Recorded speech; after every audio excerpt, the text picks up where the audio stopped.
footprint of law enforcement that is out working on a daily and nightly basis drops dramatically. Of course, the more rural area you get into, a lot fewer police officers and deputies out there, a lot sparser coverage to respond to immediate needs for assistance of citizens or motoring public that are coming through Oklahoma.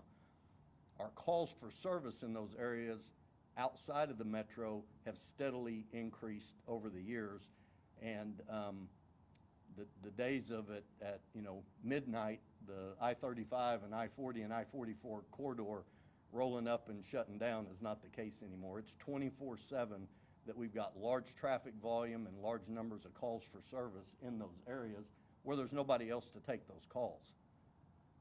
So moving forward, what we started looking at doing is, what are the numbers of calls for service inside of those two metro areas in Tulsa and Oklahoma City? What agencies would this affect? If we said, look, our job as state troopers is to be in the areas of the state that need our service, that there's nobody else to respond for those calls, what kind of burden would we be putting on those other agencies? So this slide will detail for you in Oklahoma City, or actually for Oklahoma City Police Department, and you'll see the numbers throughout the last 3 years. We've identified the number of fatalities that happen, traffic fatalities that happen in each of these coverage areas over the 3-year period. So there's been 47 total fatality collisions inside the Oklahoma City area. That's a 3-year total. That's not a year-to-year total. That's 3 years combined. But the daily average, if you average out those calls for service on interstate collisions, these are collisions that happen on the interstate system that we respond to as the Highway Patrol. When I say not all of these required an OOCR, not every one of these calls for service requires the trooper or whoever's responding to fill out the official Oklahoma collision report form. Some of them are one-car crashes that the driver doesn't want a collision worked, or a very minor 2-car crash that they exchange information. But we went ahead and listed every call for service for a collision on the interstate system. So that averages out to a little over 13 calls a day. So Oklahoma City would need to be able to respond to 13 collisions on average per day over a 24-hour period per year. Edmond, the area of coverage that it would require them on that northern I-35 corridor for the city of Edmond, would be a little over half a collision a day. Del City, their area on I-40 just east of Oklahoma City, 0.21 collisions a day. Midwest City, it's 0.07 collisions a day. The city of Moore, it's a little over 1 collision per day over a 24-hour period that they would have to respond to. Norman is a little under 1 call for service on a collision per day, and the city of Tulsa is a little over 1 call for service over a 24-hour period any given day out of a 365-day year.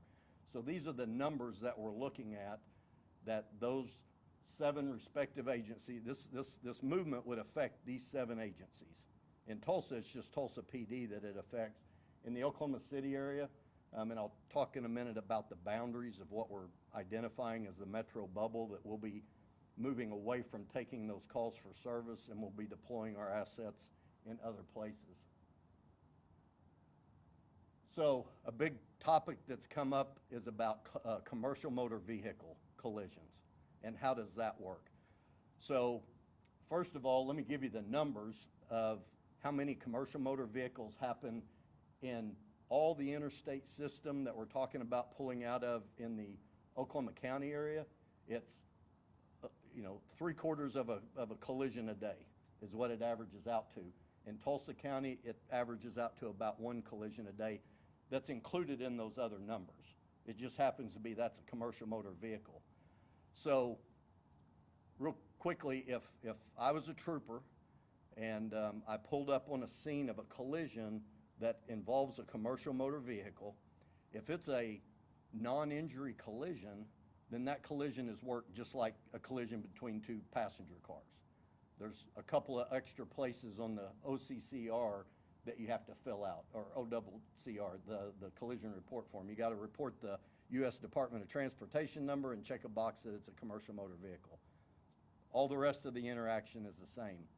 If it's a commercial motor vehicle collision that involves serious bodily injury or a fatality, that normal everyday trooper works it just like a regular collision, but only our size and weights division troopers are trained in the specialty training of doing commercial motor vehicle inspections. That trooper right now calls a Troop S trooper to come and do a post-collision inspection. We respond to those calls for assistance every day around the state with multiple agencies, every agency. If any police department, sheriff's office is working a collision that involves a commercial motor vehicle and a post-collision commercial motor vehicle inspection needs to be done, that's what our size and weights troopers do. They respond to that scene and assist that other agency. We will continue doing that in Oklahoma County and Tulsa County in the areas, these metro bubbles that we're talking about. So there won't be a change in how we handle the response with specialized troopers who train in and can do those post-collision inspections.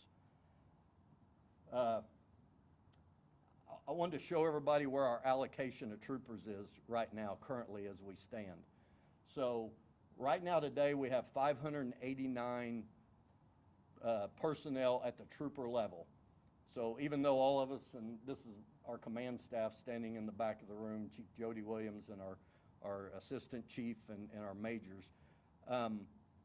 In the highway patrol, trooper is not only a position, but it's a rank. That's the entering position when you come on the highway patrol. If you promote to the first level of supervision, you become a lieutenant. If you promote above that, you're a captain, which are normally commanders over different troops and divisions. Then we have majors, an assistant chief, a chief, an assistant commissioner, and myself as the commissioner.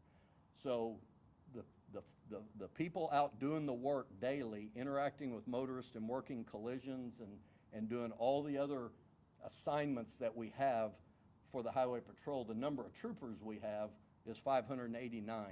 This depicts where they're assigned. So 313 of them are assigned to what we call the field troops, which was that A through M map that I showed you a while ago.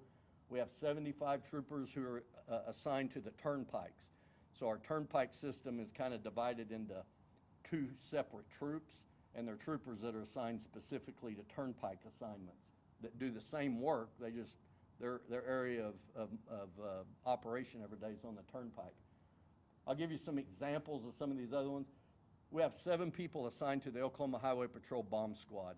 In Oklahoma, there are really only 4 certified official bomb squads in the state. Oklahoma City Police, Tulsa Police, Edmond, Oklahoma County Sheriff's Office, and then the Highway Patrol.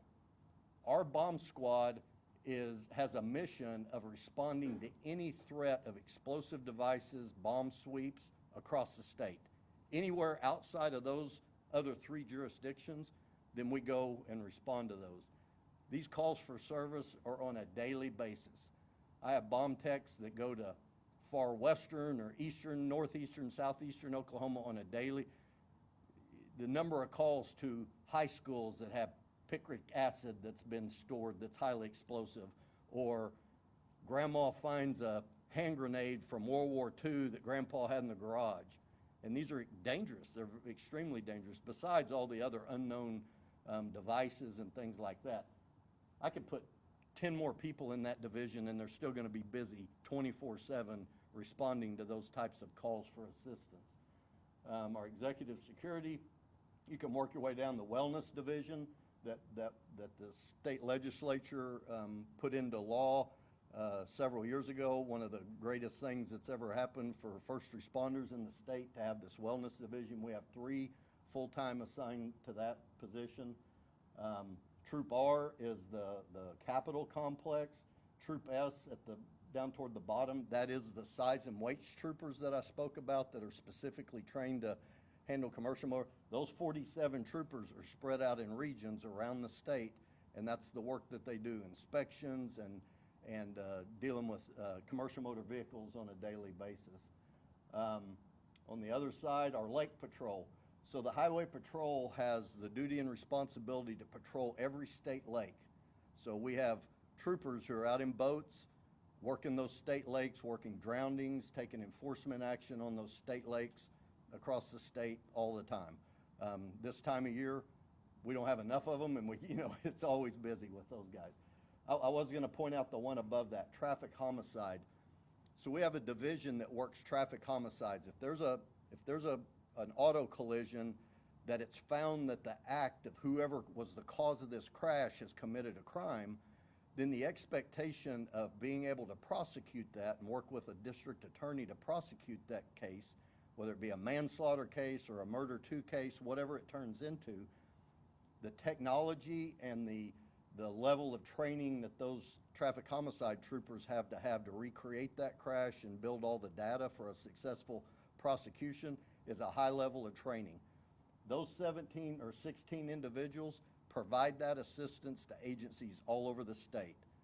Now, the larger agencies that have the exact same skill set, Oklahoma City, Tulsa, Edmond, Moore, some of these other agencies, they have their own traffic homicide investigators, and they do the same type of work, and they're trained to that skill level as well. But most of your outside agencies, smaller agencies, don't have the manpower or the skill level to produce those types of homicide investigative reports. So we provide that as a service around the state to assist all those other agencies. And it's, like I said, it's a very busy job. So you can look at the breakdown. There's myself, the assistant commissioner, chief, and deputy chief. There's 9 majors, 28 captains, 104 lieutenants who are those frontline supervisors, and then the 589 troopers. So we're at a total of about 734 commissioned personnel as of today.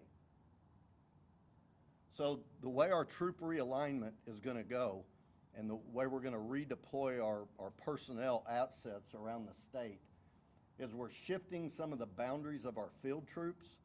For instance, Troop A in the center, the Cleveland-McLean County, the county calls, will shift down to what we call Troop F. Pottawatomie County will shift to the east for supervisory and leadership and designator out to Troop D. Lincoln and Logan County will move into Troop K, which is kind of that north central troop, and Canadian County field troop assignment in Canadian County will shift over to Troop G, which is based out of Lawton and runs up there. We will then create an interstate troop, which will be headquartered out of Troop A here in Oklahoma City. Those troopers who are assigned to the interstates will then be deployed outside of those metro areas along the corridors of I-40, I-35, and I-44. Our goal is to provide 24/7 coverage on that interstate system. Right now today, and it's been this way for several years, if you leave the Oklahoma City or Tulsa area after 11, 12 o'clock at night, there's not a trooper out working on I-35, I-40. They're at home. They've worked their 8 or 10 hour shift, whatever schedule they're on. They go in, they now get put on call. So that trooper who worked that day shift is now on call. Goes in, he worked an evening shift, or he or she worked an evening shift and goes in at 11 p.m. They'll now take calls from 11 till, we'll say, 2 o'clock in the morning. Then the day shift trooper, who's supposed to come out at 6 or 7 a.m., will take calls at 2 o'clock in the morning until their shift starts. The number of call-outs has increased year over year. Those troopers very rarely don't get called out in the middle of the night. And a majority of those calls are for the interstate system. Again, our traffic flow, if you've driven lately from Oklahoma City to Dallas on I-35, and look, it's a lot more travelers coming through our state. It's people going to large casinos. That traffic pattern, what used to look like a Friday afternoon, that can go on all night Friday night, all night Saturday night, all night Sunday night. It's just the traffic patterns have become increasingly higher volume, and yet we have no coverage on those areas. Then the problem it puts us into is that trooper who is assigned to whatever county they are in, and they get called out in the middle of the night. They got to get up, get dressed, drive from wherever they live out in the 2 or 3 counties away from I-35, drive over to respond to that call. It is not a timely response. When these collisions happen, when you break down on the side of the road, when there's a road rage incident, there's no law enforcement out at that time of the night. And it's critical for us to provide a public safety footprint that gives those citizens and traveling motorists through our state the ability to know that there's going to be a response in a timely manner to their incident that's going on the interstate system. So I-35, Troop A will be the headquarters for the interstate troop. I-35 South for those of you who are from the Oklahoma City area, just south of Norman, where the Canadian River Bridge or Highway 9. From Highway 9 to the south all the way to the Texas border, there'll be troopers assigned that will work 24-hour, different shifts, but it'll be 24-hour coverage 7 days a week on I-35 South from Highway 9 all the way to Texas. Going north on I-35 from the Logan, Oklahoma County line, which is Waterloo Road, north to the Kansas line, there will be troopers out and assigned and on duty 24 hours a day, 7 days a week. Same way with I-40 east and west. West, if you're going on the west side from somewhere around Morgan Road or County Line, Oklahoma Canadian County Line, all the way to Texas, and going to the east somewhere out around Peebly Road, which is where Oklahoma City city limits go to, east all the way to Arkansas. There will be troopers out working 24/7. So there's going to be a much better coverage for public safety in those areas. Same way with I-44, which includes the Bailey Turnpike, the Turner Turnpike, and the Will Rogers Turnpike. That I-44 corridor that goes from Texas to Missouri will have 24/7 coverage on it. It's not been done before in the past, but we feel that, again, the calls for service, the traffic patterns, the incidents that occur on the interstate system require us to be able to have coverage for our citizens in those areas. So what essentially this will look like on coverage on the interstate, we're going to assign 34 troopers to the I-40 corridor. Gives you the amount of miles at that coverage. Here's the thing that we're excited about. It'll make it to where each trooper on that interstate system has less than 30 miles of coverage. Provides a very rapid response, the ability for us to get to those scenes.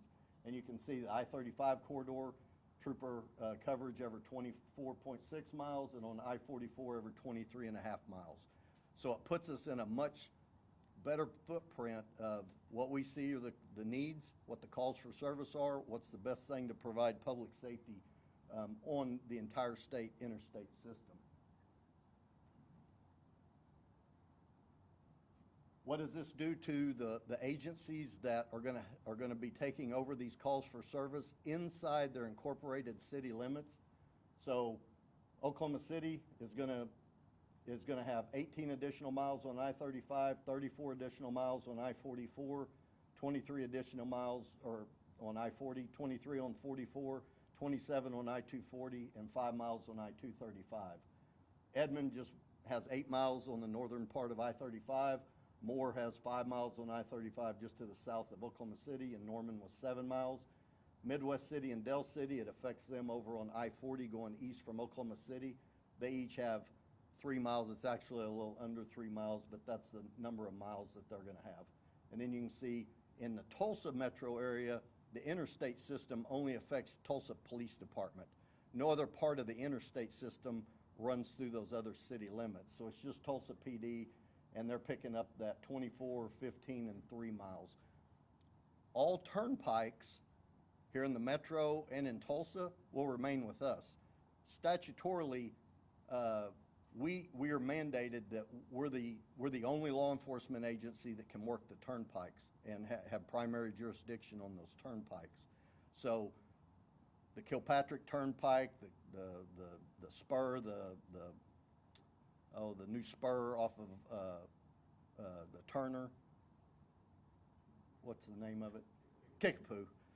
And then in Tulsa, the different turnpikes, the Creek Turnpike, the Muskogee Turnpike, all those turnpikes will still be covered by the Highway Patrol as is mandated in statute.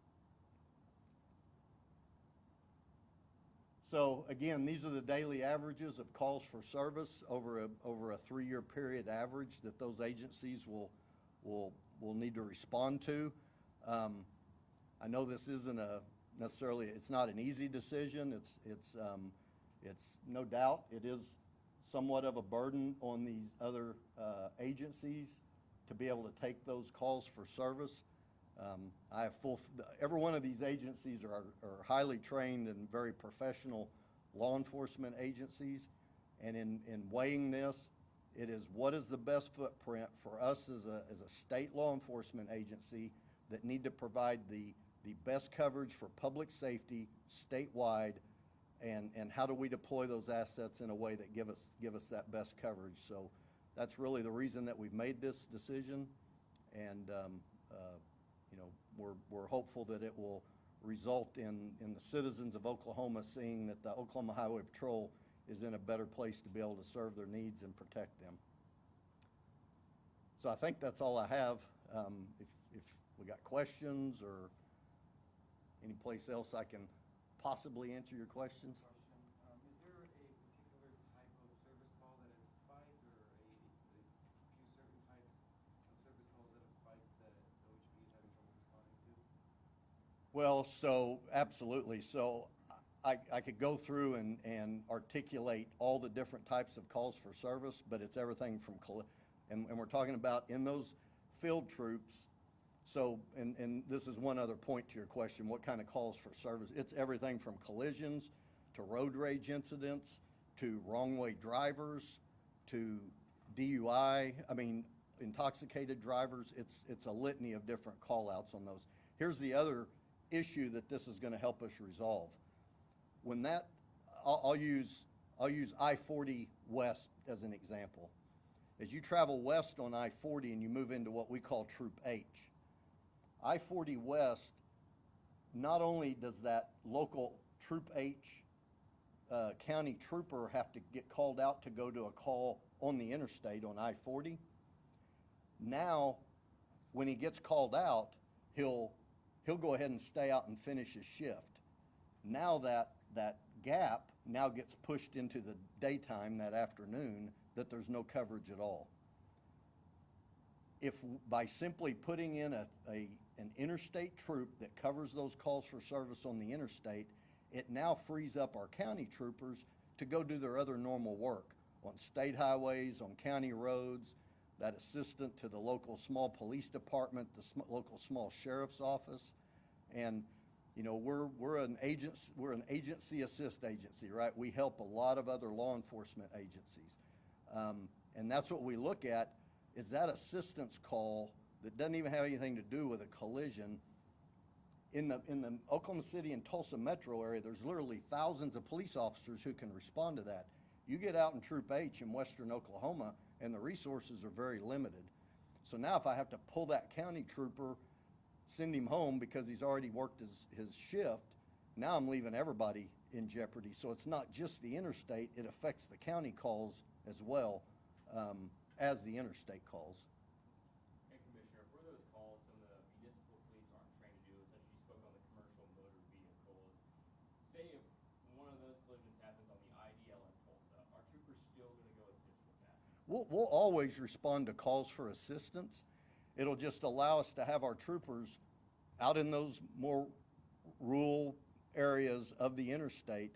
But, you know, whether it's a call for assistance because they need an additional law enforcement officer there, they need some, the incident is something that they're not trained to respond to, we'll respond to it. You know, the Oklahoma Highway Patrol, even though our primary duty is the interstates and working collisions and traffic safety, you know, I spoke about the bomb squad and the things that we do with them.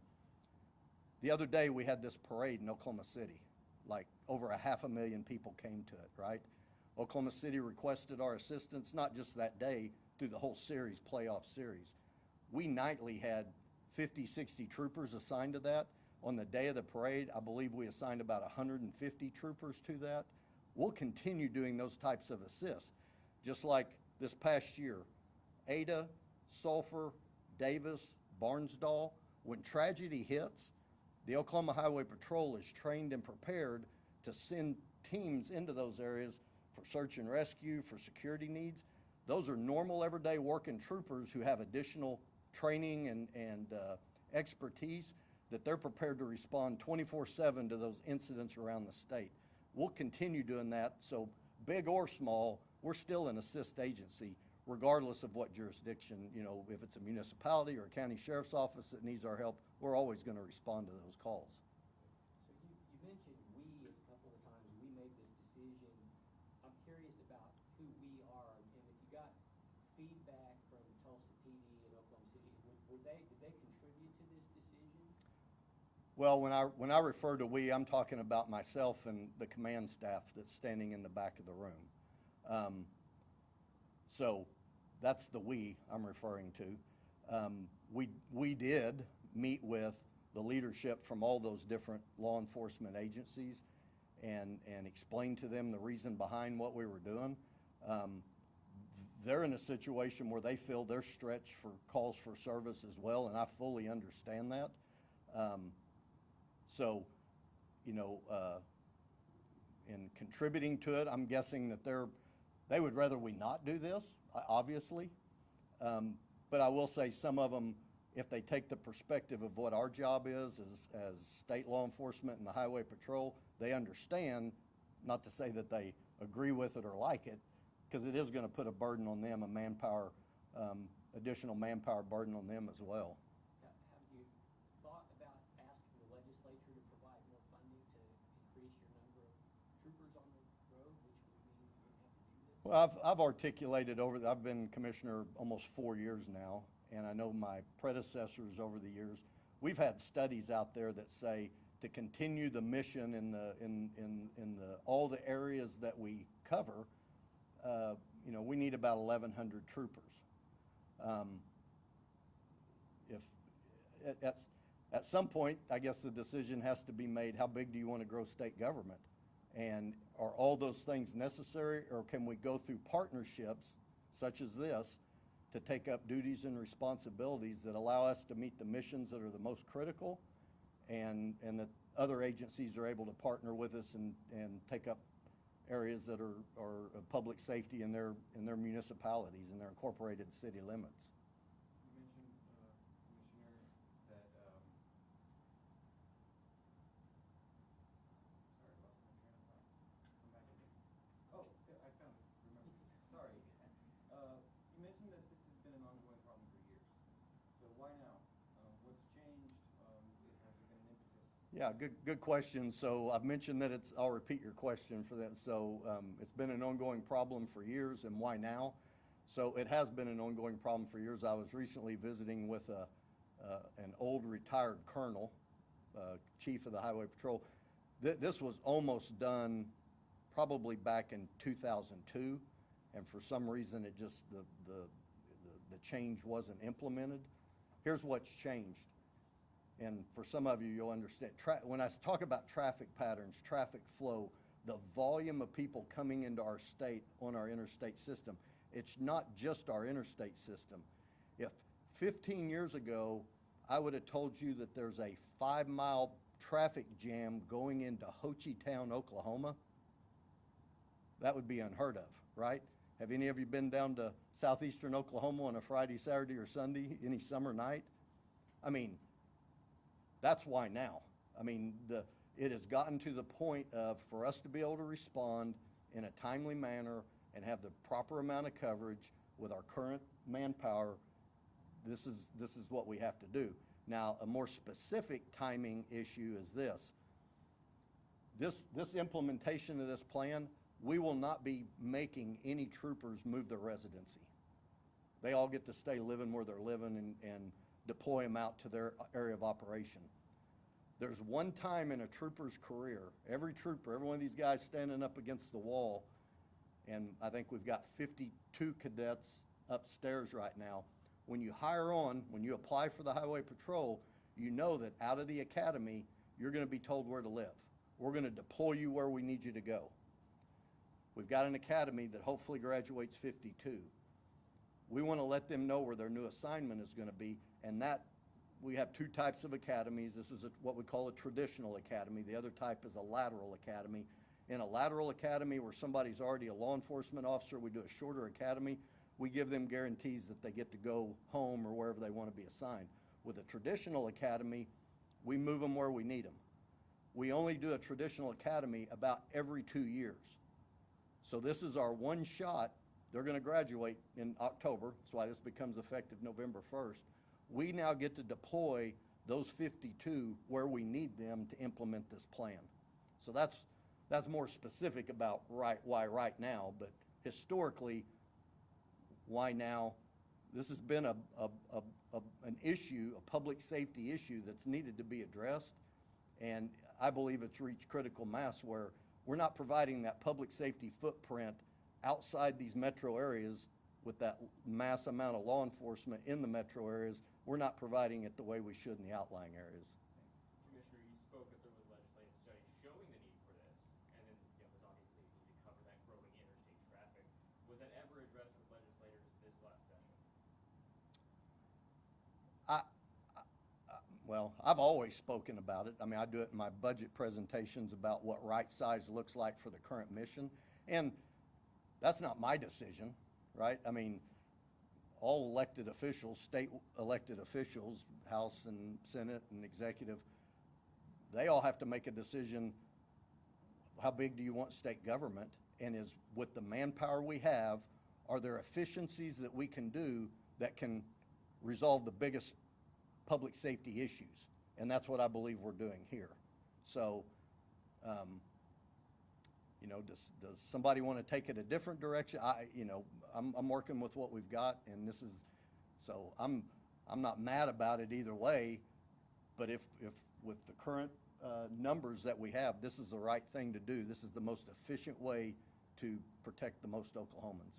Can you talk about when elected officials and these affected law enforcement agencies were notified of this change, and what kind of responses you got from elected officials like the governor or the speaker or president? So I initially spoke with the governor in June sometime, articulated the issues to him, told him what our plan of action would be.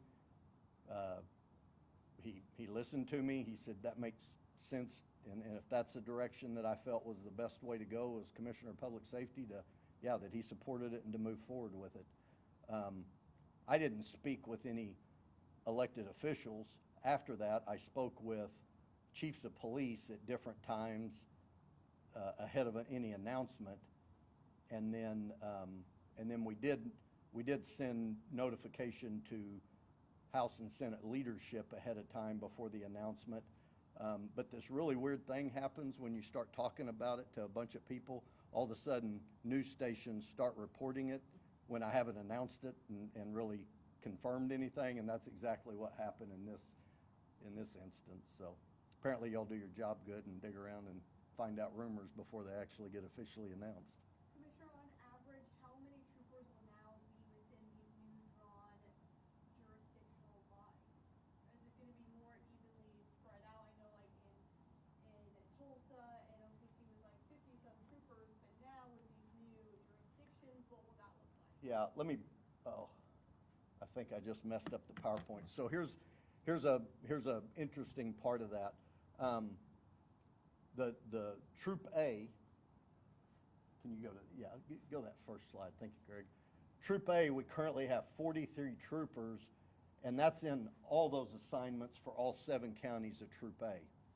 We still have to cover the county calls in Cleveland, McLean, Pottawatomie, Logan, Lincoln, and Canadian County, 6 of those.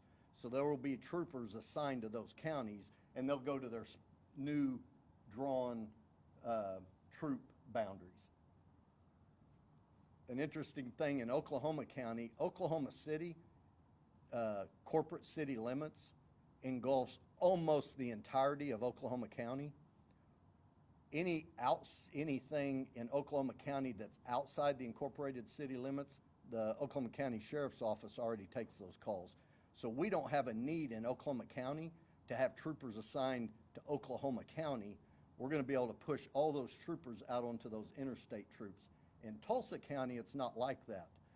So in Tulsa County, in Tulsa in Troop B, it will remain the way that it is because there's several square miles north, northeast, or northwest and southwest in Tulsa County that aren't Tulsa incorporated city limits. It's just county. So we'll have troopers assigned as county units in Tulsa County as well as Rogers and Creek and Okmulgee County. So yeah, we're dispersing those to right-size those county calls, but then we're putting everybody else on that interstate system to cover the three major interstate arteries. Commissioner, is there any plans to move any of the physical stations? Like there's one in Tulsa that sits right off I-44, it's gonna stay. So the one that you're speaking of at I-44, have you been in that building before? No. Okay, don't go in unless you have a respirator on. We're actually building a new headquarters right off the Creek Turnpike at Riverside Drive. It's a combination Troop B and Creek Turnpike office, and we just broke ground on it here a few weeks ago. So yeah, we're leaving that building, but not due to this. We're building a new headquarters there. So Troop B headquarters will still be there in Tulsa, now at Riverside Drive and the Creek Turnpike. Troop A will remain here in Oklahoma City, and that'll be the headquarters for the interstate troop that's based out of Oklahoma City. We still have our footprint besides the turnpikes. Statutorily, we work the Capitol Park area, so the Capitol building, that Lincoln Boulevard corridor from like 50th down to 18th, and it's about a mile on either side of Lincoln, what's called the Capitol Park area. We'll still have troopers assigned there and work that area as well. As for construction zones, the OHP patrols, will that in these areas also be given to the appropriate department? So those are contracts between, it's an ODOT, an individual construction company, and Department of Public Safety. I think it'll be a business decision on those construction companies. Do they want to still retain troopers to do that? Do they want to go to some other agency to do that? I mean, we're not giving up any of our statewide jurisdiction, and if there's, because those are contract overtime shifts. So those troopers you see on those work zones, they may be a trooper that lives in, Stillwater, and they drive down and work an overtime shift on those construction zones. So those are still open to those contracts negotiations. I have a related question to the facilities. What other new facilities, if any, are being constructed? And has that been a legislative effort? Yeah, so the legislature gave us money to build that new Troop B headquarters in Tulsa. We're building a new Clinton headquarters in Clinton, or Troop H headquarters in Clinton. Soon we'll be building a new troop headquarters in Ardmore. And every one of these buildings that I'm talking about, if you've ever been to them, they're 60, 70-year-old dilapidated buildings. So that's 3 new troop headquarters. And then, of course, we're still building our new tactical training facility out toward Wellston, right off the Turner Turnpike. I know you said that troopers living in these areas are not going to be forced to move. Correct. Did you get any frustration or pushback from those in Tulsa or Oklahoma County? Because some of these troopers work their whole lives to get to those spots. And any frustration from those? Well, and I think anytime you look, I grew up working, I've been here 37 years. My most favorite assignment in my whole career was probably working Troop A Metro night shift. It's the most fun, exciting, right? So do we have troopers that they really enjoy that work? Absolutely. We met with all those troopers, both in the Tulsa and Oklahoma City area. We let them express their concerns, their